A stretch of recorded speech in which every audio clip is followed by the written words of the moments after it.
আসসালামু আলাইকুম, স্বাগত জানাচ্ছি আরটিভি মধ্যাহ্নের সংবাদে। আপনাদের সঙ্গে রয়েছি আমি মারফি রহমান।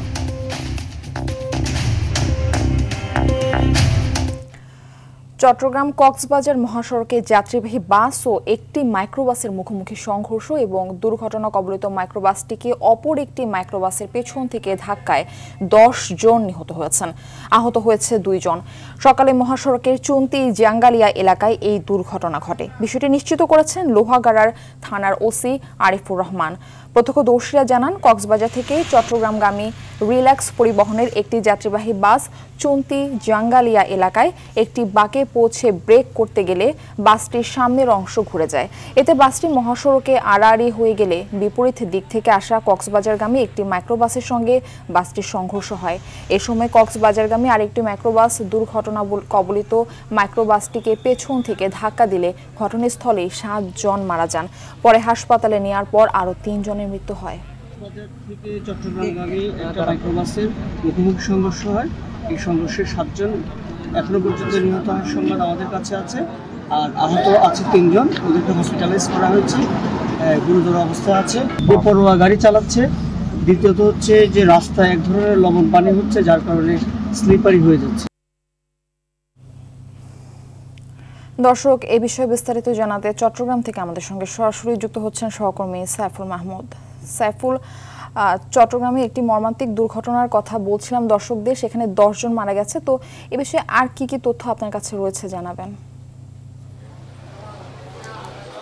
জি মারফি, আসলে যেমনটি বলেছেন, আমি শুরুতেই বলবো, গত 3 দিনে আধা কিলোমিটার জায়গায় 16 জন নিহত হইতেন। ঈদের দিন সকাল 8টার সময় 5 জন নিহত হইতেন এবং গতকালকে এক মোটরসাইকেল আরোহী নিহত হইতেন এবং আজ সকালবেলা 8:30টায় যে দুর্ঘটনা ঘটেছে সেখানে মোট 10 জন মারা গেছেন। এই 10 জনের মধ্যে ঘটনাস্থলে 7 জন এবং আর একজন পদুয়া হাসপাতালে মারা গেছেন এবং আহতদের মধ্যে 4 জন, আহত 4 জনকে চট্টগ্রাম মেডিকেল কলেজ হাসপাতালে আনার পরে জরুরি বিভাগে তাদেরকে নিয়ে যাওয়া হয়। সেখানে ডাক্তার 2 জনকে মৃত ঘোষণা করেন। সেই 2 জনের মধ্যে একজন ছিল শিশু কন্যা এবং আরেকজন ছিল পুরুষ, এবং যেই 2 জন এখনো পর্যন্ত চট্টগ্রাম মেডিকেল কলেজ হাসপাতালে চিকিৎসাধীন আছেন। তারা 2 জনেই মহিলা, তার ভিতরে একটা 4 বছরের শিশু আর একটা 21-22 বছরের যুবতী হবে। তাদের শুধুমাত্র ডাক্তার জানালো তাদের শুধুমাত্র পালস পাওয়া যাচ্ছে, এখনো পর্যন্ত কিছু বলা যাচ্ছে না। তাদেরকে 72 ঘন্টা অবজারভেশনে রাখা হয়েছে। এর পরপরই আসলে 72 ঘন্টা পরে বুঝে যাবে তাদের পরিস্থিতি কিরকম হয়। এখনো পর্যন্ত ডাক্তার সেরকম কিছু বলতে পারতেছে না। একটু বলে রাখি, সেটি হচ্ছে যে আসলে এর আগে বেশ কয়েকবার এলাকাবাসী সেখানে কিন্তু মানববন্ধন করেছিল। এই কক্সবাজার থেকে যে লবণ বোঝাই গাড়িগুলো চট্টগ্রামের উদ্দেশ্যে আসে, সেই লবণের পানি পরে কিন্তু রাস্তা পিছলা হয়ে যায়। পিছলা হওয়ার পরপরই কিন্তু আসলে ড্রাইভার সেখানে যদি ব্রেক কষে তাহলে গাড়ি কিন্তু মুহূর্তের মধ্যে ঘুরে যায়। ঠিক আজকেও কিন্তু সেম ঘটনা ঘটেছে। একটি রিল্যাক্স পরিবহনের যাত্রীবাহী বাস চট্টগ্রামের উদ্দেশ্যে যখন ছেড়ে আসে, চুনতি এলাকায় আসার পরে ওই বাসটি আসলে একটি বাঁক অতিক্রম করে। এই সময় বাসটিকে হার্ড ব্রেক করলে বাসটি রাস্তার মধ্যে ঘুরে যায় এবং কুষ্টিয়া থেকে পর্যটকবাহী একটি মাইক্রোবাস যখন কক্সবাজারের উদ্দেশ্যে যাচ্ছিল, এই ঠিক বাসটিকে আসলে ধাক্কা দেয়। ধাক্কা দেওয়ার পরে ঠিক এই মাইক্রোবাসের পিছনে আরেকটি মাইক্রোবাস থেকে সেই মাইক্রোবাসটি এই মাইক্রোবাসটিকে ধাক্কা দিলে ঘটনাস্থলে কিন্তু 7 জন নিহত হয় এবং আহতদেরকে যখন উদ্ধার করে পদুয়া হাসপাতালে নেওয়া যায়, সেখানে একজন মারা গেছে এবং সেখানে যাদের অবস্থা খারাপ ছিল তার মধ্যে 4 জনকে চিটাং মেডিকেল কলেজ হাসপাতালে আনে, এখানে 2 জন মারা যায়। তবে এখনো পর্যন্ত যারা মারা গেছে তাদের নিহতের কেউ পরিচয় নিশ্চিত করতে পারেনি। তারা কি আসলে একই পরিবারের সদস্য কিনা কিংবা কিভাবে কোথায় যাচ্ছে সেটাও নিশ্চিত করতে পারেনি। যেহেতু আসলে এই মাইক্রোবাসে যারা ছিল পুরোটাই সবাই মারা গেছে, এই জন্য কারো পরিচয় নিশ্চিত করতে পারেনি। তো আমরা ফায়ার সার্ভিস এবং পুলিশের সাথে কথা বলেছেন। তারা জানালো আসলে পরিবার আসলে তারপরে লাশগুলো আসলে পোস্টমর্টম না করে কিন্তু পরিবারের কাছে হস্তান্তর করা হবে যদি পরিবার সেটা চায়। আর যদি পরিবার না চায় তাহলে কিন্তু যেভাবে আইনি প্রক্রিয়া আছে সেভাবেই করা হবে। তবে এই মুহূর্তে কিন্তু চট্টগ্রাম মেডিকেল কলেজ হাসপাতালে কিন্তু একেবারেই কিন্তু নিস্তব্ধ অবস্থায় আছে, যেহেতু আসলে 2 জন মারা গেছে এবং আর 2 জন আহত আছেন এবং আহত 2 জনের অবস্থা 72 ঘন্টা না যাওয়া পর্যন্ত ডাক্তাররা বলছে কিছুই বলা যাবে না। তবে প্রতিনিয়ত চট্টগ্রাম কক্সবাজার মহাসড়কে কিন্তু দুর্ঘটনা ঘটে যাচ্ছে এবং এইটি কিন্তু চালকদেরকে কিন্তু বারবার বলার পরও কিন্তু চালকরা কিন্তু ওভার স্পিডে গাড়ি চালিয়ে যাচ্ছেন। তাদেরকে কিন্তু আসলে এই বলার পরও কিন্তু তারা এই কথা শুনে যাচ্ছেন এবং একই সাথে যেহেতু ঈদের বন্ধ, রাস্তা ফাঁকা ছিল, এই জন্য কিন্তু গাড়িগুলো ওভার স্পিডে চালাচ্ছেন বলে স্থানীয় জনগণ সেটি বলছেন। এই ছিল মারফি আমার কাছে দুর্ঘটনা নিয়ে সর্বশেষ তথ্য। জি, ধন্যবাদ আপনাকে। ভোলায় জমি নিয়ে বিরোধের জেরে দুই পক্ষের সংঘর্ষে জামাল উদ্দিন হাওলাদার নামে স্থানীয় এক বিএনপি নেতা নিহত হয়েছেন। মঙ্গলবার দুপুরে ভোলা সদর উপজেলার ভেলু মিয়া ইউনিয়নের কুঞ্জপট্টি গ্রামে এই ঘটনা ঘটে। নিহত জামাল ভোলা সদরের ভেলু মিয়া ইউনিয়ন ১ নম্বর ওয়ার্ড বিএনপির সভাপতি। স্থানীয়রা জানায়, জমি নিয়ে স্থানীয় ইব্রাহিম ও আলমের মধ্যে দ্বন্দ্ব চলে আসছিল। এ নিয়ে দুই পক্ষের মীমাংসা করাতে সালিশ বৈঠকে যান বিএনপি নেতা জামাল। সালিশে উভয় পক্ষের কথা কাটাকাটির এক পর্যায়ে সংঘর্ষের রূপ নেয়। এ সময় হামলায় জামাল সহ ৮ জন আহত হন। তাদের মধ্যে জামালকে আশঙ্কাজনক অবস্থায় বরিশাল শের-ই বাংলা মেডিকেল কলেজ হাসপাতালে নেওয়ার পথে মৃত্যু হয় তার। এ ঘটনায় একজনকে আটক করেছে পুলিশ।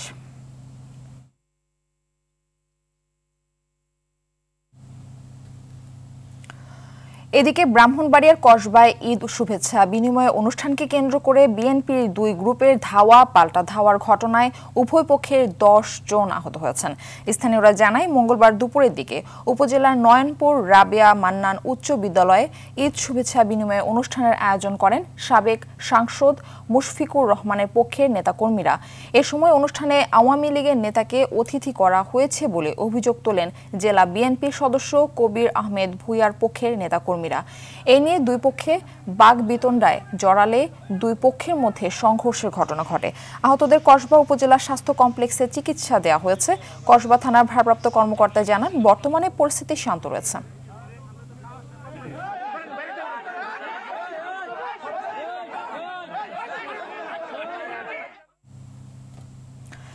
ঈদের টানা সরকারি ছুটিতে পর্যটন স্পট ও বিনোদন কেন্দ্রগুলোতে ভিড় করছেন দর্শনার্থী ও পর্যটকরা। কক্সবাজারে ঈদের তৃতীয় দিনেও সমুদ্র সৈকত সহ পাথরের সৈকত ইনানি, পটোয়ারটেক, প্রাকৃতিক ঝর্ণার হিমছড়ি সহ অন্যান্য স্পটেও পর্যটকরা ঘুরে বেড়াচ্ছেন।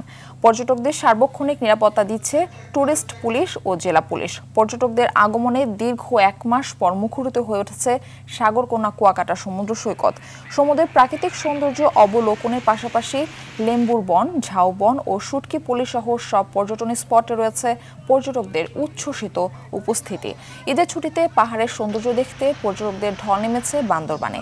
পরিবার পরিজন নিয়ে মেঘলা, নীলাচল, শৈলপ্রভাতে পাহাড় থেকে ও পাহাড়ে ছুটে বেড়াচ্ছেন পর্যটকরা। ঈদের ছুটিতে উপচে পড়া ভিড় পড়েছে কুমিল্লার বিনোদন কেন্দ্রগুলোতেও।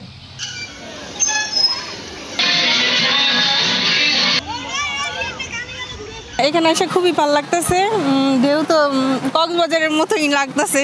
কক্সবাজার যেরকম ঘুরছি এই জায়গায় এসে এরকমই ফিলটা পাইতেছি। এখানে এসে অনেক সুন্দর লাগতেছে, অনেক ঢেউ, সমুদ্র সৈকতে অনেক মনোরম পরিবেশ, আমাদের খুব ভালো লাগতেছে। এখানে আমি ঢেউ দেখেছি, স্পিড বোট দেখেছি, গোসল করেছি, অনেক ভালো লেগেছে। তো বড় বড় মনে করেন সমুদ্রে ঢেউ আছে, তারপর অনেক মানুষজন আছে, ঘোরা টোরা দেখলাম, বাচ্চাদের নিয়ে মোটর ভালো এনজয় করলাম আর কি। বর্তমান প্রেক্ষাপটে আসছি, আলহামদুলিল্লাহ সবকিছু ভালো লাগতেছে। আইন শৃঙ্খলা অবস্থা এখানে দেখতেছি ভালোই আছে। দর্শক, এই বিষয়ে বিস্তারিত জানাতে কক্সবাজার থেকে সরাসরি যুক্ত হচ্ছেন সহকর্মী সাইফুর রহিম শাহিন।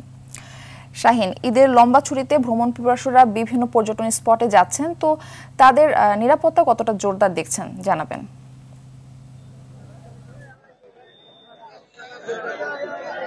মারফি, কক্সবাজারে আজকে আমি এই মুহূর্তে সুগন্ধা পয়েন্টে রয়েছি, সমুদ্র সৈকতের আমার ঠিক পেছনে আপনি দেখতে পাচ্ছেন হাজার হাজার পর্যটক এখানে ভিড় করেছে। কক্সবাজার সমুদ্র সৈকতের যে মূল 3টি পয়েন্ট রয়েছে, কলাতলি, সুগন্ধা এবং লাবণী, 3টা পয়েন্টেই লোকে লোকারণ্য, বাদবাগা উচ্ছ্বাস চলছে পর্যটকদের মাঝে। এখানে সমুদ্রের লুনা জলে পর্যটকরা গোসল করছেন। অসংখ্য পর্যটক এই মুহূর্তে কক্সবাজার সমুদ্র সৈকতের 3টি পয়েন্টে গোসল করছেন। আমরা এখানকার লাইফ গার্ড কর্মী এবং বিচ কর্মী তাদের কাছ থেকে আমরা তথ্য নিয়েছি। তারা জানিয়েছেন এই মুহূর্তে 1,20,000 থেকে 1,50,000 পর্যটক সমুদ্র সৈকতে অবস্থান করছে। তো হোটেল মোটেল জুড়ে আরো পর্যটক রয়েছে। সব মিলিয়ে 2 লক্ষাধিক পর্যটক কক্সবাজার এই মুহূর্তে রয়েছে। দিন যত যাচ্ছে লম্বা ছুটিতে পর্যটকদের সংখ্যা ততই বৃদ্ধি পাচ্ছে। আমরা আজকে সকাল থেকে দেখতে পাচ্ছি এখানে কক্সবাজার সমুদ্র সৈকতের প্রতিটি পয়েন্টে পর্যটকদের পদচারণা যারা উন্মুক্তভাবে, তারা খুব স্বাধীনভাবে এবং নিরাপত্তার ছাদরে তারা এখানে সমুদ্র সৈকতে বিভিন্নভাবে বিনোদন উদযাপন করছেন, আনন্দ উদযাপন করছেন। এখানে সমুদ্রের কীটকর রয়েছে, সেখানে বসে তারা একান্ত মুহূর্তগুলো কাটাচ্ছেন।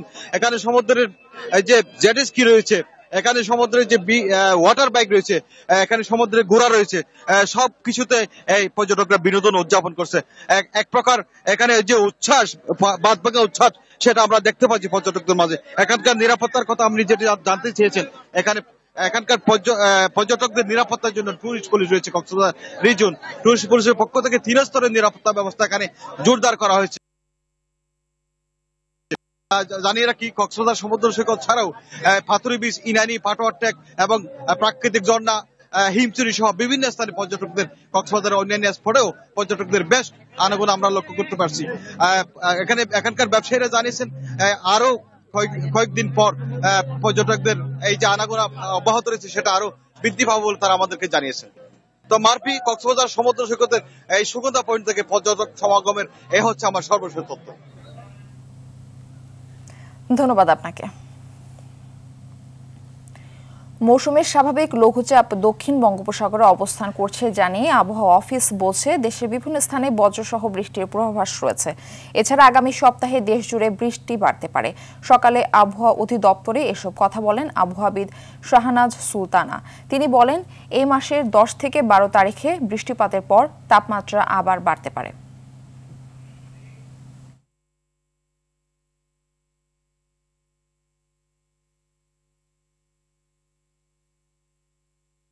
তো আগামী 24 ঘন্টায় এই তাপপ্রবাহ কিছু কিছু জায়গা থেকে কিছুটা কমে আসতে পারে।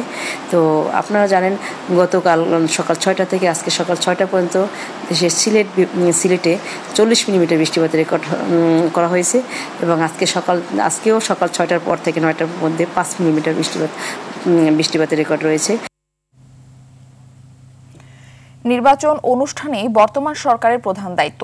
সংস্কার ইস্যুতে ঐক্যমত হলে নির্বাচিত সরকার সেগুলো বাস্তবায়ন করবে।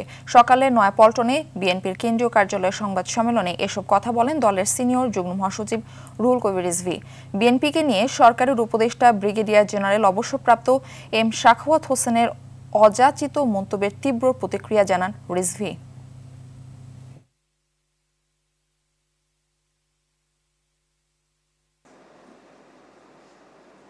আমরা অত্যন্ত জরুরি একটি গণতান্ত্রিক ব্যবস্থা চালু করা, দেশে জনগণের সরকার চালু করা। 16 বছর জনগণ ভোট দিতে পারেনি, সুতরাং সে বিষয়ে অন্তর্বর্তীকালীন সরকারের সুনির্দিষ্ট নির্দেশনা থাকা দরকার, যা একটি প্রো পিপল গভর্নমেন্ট, একটি নয়, কিন্তু সরকারের জবাবদিহিতে থাকলে সেই সরকার অবশ্যই প্রো পিপল গভর্নমেন্ট হবে এবং অন্তর্বর্তীকালীন সরকারকে আমরা সেটাই মনে করি। 18তম বিশ্ব অটিজম সচেতনতা দিবস আজ। সারা বিশ্বের ন্যায় বাংলাদেশেও নানা আয়োজনে পালিত হবে দিবসটি।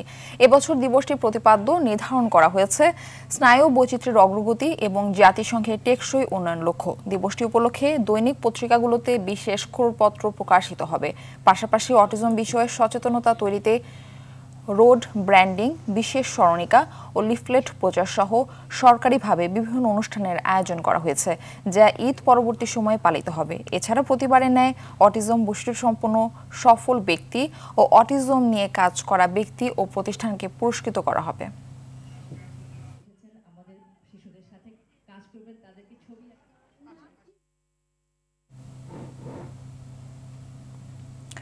আন্তর্জাতিক প্রসঙ্গ।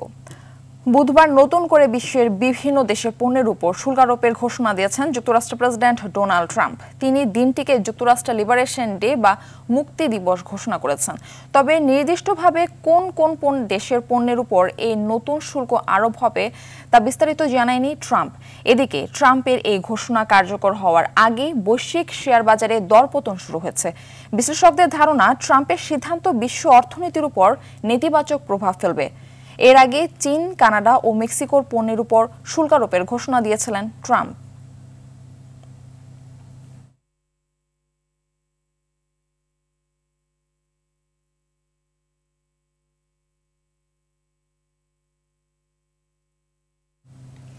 মধ্যাহ্নের সংবাদ এ পর্যন্তই। দুপুরের সংবাদ 1:45টায় দেখার আমন্ত্রণ রইল। ধন্যবাদ সবাইকে।